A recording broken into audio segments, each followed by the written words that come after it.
Andrew Tate is an American-British kickboxer from Chicago, Illinois, who competes in the cruiserweight and heavyweight divisions.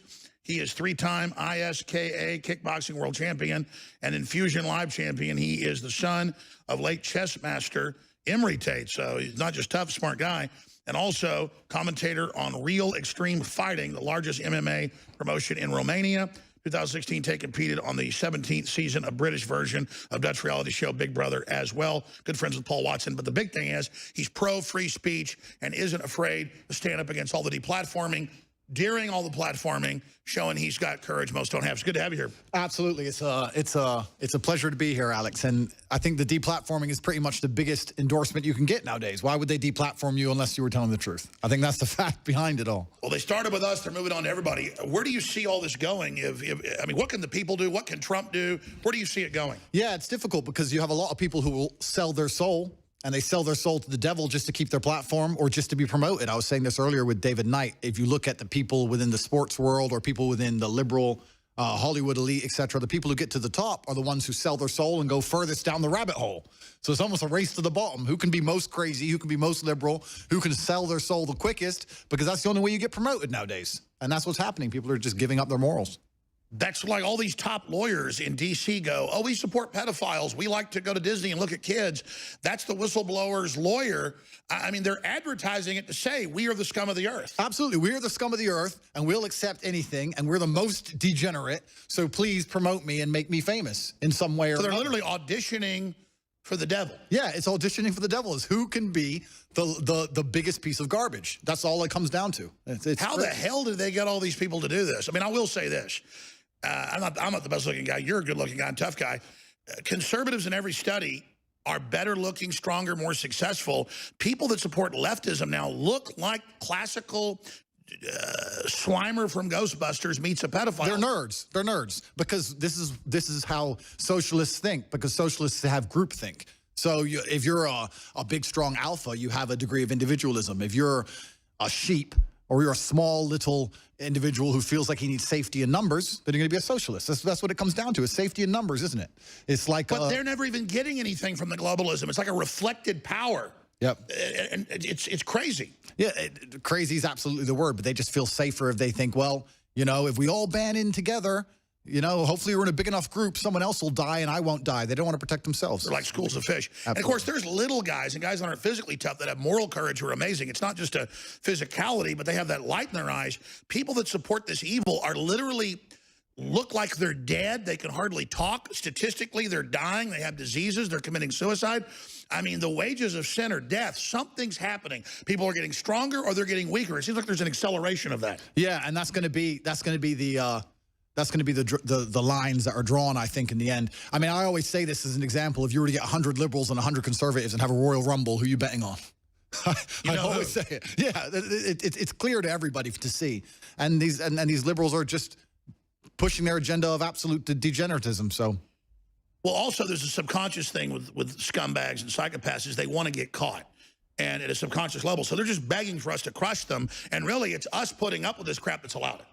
Putting up with it, yeah, and that's an amazing point about getting caught. And I think also another thing they're very, very desperate to do is to try and spread the poison. You see this all the time. Weak people, all they talk about is how unimportant it is to be strong. They want weak people around them. They feel so bad. Mediocrity. Inside. They feel so bad inside. They're desperate to spread that poison to And they get upset if somebody's doing well instead of feeling good about the species. They want everybody to sink. Yep. Misery loves company. Yep. Well, guess what? We ain't going with you.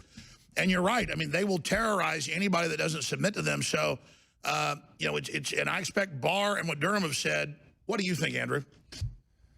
I think it's just an obvious attack on democracy. I mean, that's why I'm looking at it from the outside. And to give you another perspective where I live from outside America, everybody now, since this impeachment hearing, everybody outside of America watching it from the outside in is just saying that the American political system's a joke. And they're saying, how can you have a president and then nobody wants to allow him to be president or get anything done and constantly try and kick him out with no reason? So this is backfired overseas? Oh, yeah, it's being mocked internationally. Everyone's saying the American democratic process is a joke. That's what everyone's talking about. They're saying, I don't understand how the politics... Because you're like, you're not allowed to talk to a foreign leader? Yeah, like, exactly. You're not allowed to talk to a foreign leader. And then it's not even just that. They're saying, but he won the presidency. Like everyone's just like, but he won. So what's the problem now? And you try and explain to him that there is no It'd be problem. one thing at the end of the football game if the other team whined and bitched. It'd be a big scandal. And those players would get kicked off the team. They're bitching 3.5 years later. The bottom line of democracy, the underpinning is that someone's going to lose and you have to accept the result. This is the bottom line of democracy. Otherwise, you're not going to have a democratic nation. This is the bottom underpinning. So when you have the current situation where the people who lose cannot accept it, then you don't have a democratic society any further.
Andrew, did you hear about this? They said any physical training where you could hurt somebody is now a felony in Virginia if this bill passes. That is absolute insanity. That's crazy. That's crazy. And I want to, when all these things happen, I always wonder, a government is nothing other than a bunch of people telling a bunch of other people to enforce their rules. When's it going to get to a point when the law enforcement is going to sit and realize and wake up that the people telling them to do certain things, to enforce these laws or to enforce these registers are evil? There has to become a point when their enforcers turn around and say, no, we're not going to enforce this. The majority of the sheriffs have said they're not going to do it. They'll just deputize all the citizens. Absolutely. Which, again, is the power of the elected people can elect a sheriff who then decide to arm everybody again over the law because the sheriff's the highest law in the county. Yeah, and that's what you need. There has to come a point when these insane leftists try and pass a law and the people who actually have to enforce law come along and go, no, this is bad for people and I refuse to do it. And that's when it's really going to come unstuck. There's going to be a limit. There's going to become a limit.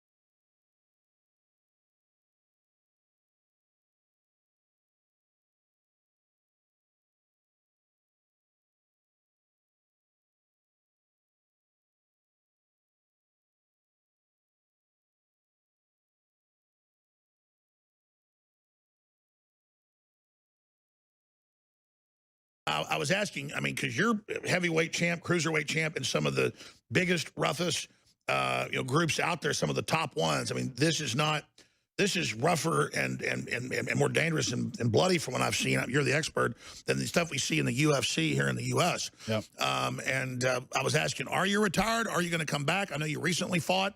Yeah, I'm considering coming back. I've been offered a contract for next year, so I might be fighting in February. I'll probably be fighting in Romania. A lot of this stuff is big in Eastern Europe. So I'll have to be fighting the Eastern European guys, and they're always up for a fight. They're not the soy boys. No, they're not the soy boys, and this is what happens. Hard times make hard people. They live a harsh reality, so they've lived through socialism up until 1992, the Romanians, so they understand the horrors of socialism, and it created a very hard reality for them which created very hard people. I mean, I've seen some of your fights. It's brutal stuff. Yeah, well, you have to be. You have to survive. It's them or me, so that's how you have to be sometimes. So I mean, what's your favorite fight you ever had? My favorite fight I ever had, I think I fought against a German champion, actually. You can see it on YouTube or on my website, CobraTape.com. I fought against a German champion. I accepted the fight on 3 days' notice. I didn't even train. I was drinking on holiday, and I turned up, and I just thought, fuck it. And I knocked him out. So there you go. So I finished him in the second round and broke his jaw and left him in he had to have one of those head brace things, to correct all his face. And that made me happy. So that's the thing. Can you overtrain and overthink it, or something's just going there with animal force? Yeah, sometimes you can certainly overtrain it. You can definitely overthink it. Sometimes you can just get in there and just be in the mood for a fight. It's kind of weird the way fighting works. And you saw with Anthony Joshua, I mean, he won the last one, but the one before that, he just wasn't in the mood to fight. Sometimes you just don't feel like fighting, as crazy as that sounds, because it's not an emotional thing, is it? It's a pre-designated time and date. So you may not be in a particular violent mood. You might be in a pretty happy mood, and you got to go in there against some psychos. That's how it goes. But isn't it once they start trying to take you down, something clicks, even if you're not in the mood? Yeah, I think so, yeah. Most of the time. But does it ever get where things slow down, but you're even faster, but the fight seems slow? I think with me, most of the time, I don't remember a lot of my fights. It's kind of like you watch them back afterwards. There's so much adrenaline. Yeah, keep rolling that when he knocks and breaks his jaw. Keep rolling that. Keep going. Yeah, you don't remember a lot of them. This is a different fight. This is against a French champion there. And if you go to, I think this is on YouTube. There's if you look on there, you'll find it against the German champ. But yeah, you don't remember a lot of it because adrenaline's so crazy, you don't really remember it. So that's just how it goes sometimes. You just have to get in there and see what happens. Well, tomorrow you can get some of your highlights. We'll play those. They're just randomly going into these. Yep. But again, people get intimidated by masculinity, and then they try to dumb it down, act like dumb guys are strong. I've actually found a lot of times stronger men are actually also have a better intellect. I'm not putting people down that aren't physically strong. It's just, there's a lot of guys a lot stronger than I am by, magnitudes of 10. But there's this hatred of strength, like you said, and this pushing of mediocrity that is killing the species right now. Absolutely, and it's done in every single possible way. If you watch every single movie now, there's women beating men up, which we all know is completely unrealistic. If you watch anything on TV, they always have the dad as some big bumbling idiot, and the woman is the smart, intelligent one who leads the family. The man doesn't know anything. Yeah, this is me beating a French champion up. This was a hard fight. This is a Dutch guy. I've fought them all. I've been all around the world. I've fought everybody. I want to see you break the German's jaw. I think it's a little bit earlier on in this video. I think it's a little bit earlier on. It's probably about 3 minutes earlier in this video, and you'll see it. And I'll show you the exact punch. Yeah, they'll see it. He has Germany shorts on, and I have America shorts on. Because you're American and British. I'm American and British, and I always fought in the American colors. I liked walking in, USA. So I always fought in the American colors. So I like that. Yeah, they'll be able to see. So what made you choose the USA colors over the British? I think England's completely fallen. England's a fallen country. America, at least we still have freedom of speech. At least you still have the Second Amendment. You have some things left that preserve your democracy. England as a whole is completely fallen. The European Union controls every nation. That's a shame because people used to really respect those colors. England was the greatest empire on earth. They conquered the world. You couldn't mess with England. And then they said get rid of masculinity. Yeah, and then that's it now. And now we have a situation where even it doesn't matter who the president is. It doesn't matter who the prime minister is. It doesn't matter who you vote for because European Union law supersedes British law anyway. So it's just how it works. So there's no this was a long hard fight. This was me against an Armenian. But yeah, there's no masculinity left in Western Europe as a whole. So England's a fallen country. So I always fought in American colors. What's your view on all the estrogen mimickers, the chemicals? Because even people that were masculine, they're just being bombarded. Yeah, testosterone is the very basis of masculinity in every single form. And I think if you look at some of the cultures which people are least easy to control, these are high testosterone males. If you have a whole bunch of low testosterone males, you have slaves. Eunuchs. That's what they do. They just want a bunch of eunuchs. The ancients used to chop your huevos off, and now they call it transgenderism. They're like, hey, it's cool. Let's chop all our babies' balls off. Yay! Anything to be popular. Anything to, like I said, sell their souls to the devil. I saw something on Twitter the other day. Some guy was bragging about the fact that he was the one who brought the drag queens to the children's story hour and how proud he is of himself. And you could tell, although there was a huge backlash, he just enjoyed the attention. This is a nobody who's a weak little man who's never achieved anything in his life. And he's got major governments behind him. That's right. So now he's damaging children with his insanity, and he knows deep down what he's doing is wrong. But for the first time in his life, he's getting attention, whether good or bad. And now he feels important. He's going to continue to spread the liberal insanity just to have a purpose. Yeah, we talk about the Chinese social credit score and how they're going to start monitoring how people think and how they act. And if they don't behave themselves, they're not going to be able to fly, et cetera, et cetera. We're not that far away. If you're already going to start destroying people's life, you're destroying their life and their income. That's what we already do. And they admit that's the model. I mean, that's a threat to everybody. But you talk about leftists, how they think they're part of the power structure and they go along with this evil. But they're pretending that they're part of the power structure by submitting. What is it, the instinct? I don't want to dominate people. But when people want to dominate me, I go crazy and spend all my time thinking about how I'm going to stop them. Yeah, because you want to be self-reliant. You don't like the idea of completely relying on somebody because that's a weakness, isn't it? Because it can always be exploited and used against you. And these people, exactly as you said, think that if they submit, if they give in, like the little gremlin from 300. Have you seen that movie from 300? The little horrible creature who gives in to the invading. Shows them the past. Yeah, and he goes, "Oh, if I'm a big enough pussy, they'll let me live. They'll hopefully not. They'll spare me." And look what happens to him in the end. That's well, he wanted to be a general too, so they make him a general. Yeah, he sold his soul. That's all the liberals do. They just want to sell their soul to the invading power, and they think that they're going to be protected. And of course, they're the first ones who get their throats slit every single time. Because if you take over and some traitor lowers the drawbridge, you've now got the castle. Who's the first person you want to get rid of? The dude that lowered the bridge. Yep, absolutely. Because you don't trust his loyalty as a person, do you? And this is what these people do. They don't like self-reliance. We like self-reliance. These people are just hoping that they can just rely on these governmental systems, and they don't understand it. It's all going to be turned against them eventually, sooner or later. It's unbelievable. Here's the bottom line, and I was just telling Andrew Tate this during the break. We were scarfing down some lunch. If we had Boss Hogg taking over and they weren't trying to destroy our families and poison us and do all this, I would fight Boss Hogg and speak out against Boss Hogg, but I would not be risking my life. The evil taking over is so systematic, so over the top, so anti-human, it makes you become a Christian if you're not. I mean, it's satanic. No one can deny it now. And I can't believe so many people are joining with it. I think I like Stockholm Syndrome. They're scared. They go, whoa, I better try to make a friend of the devil. You don't do that.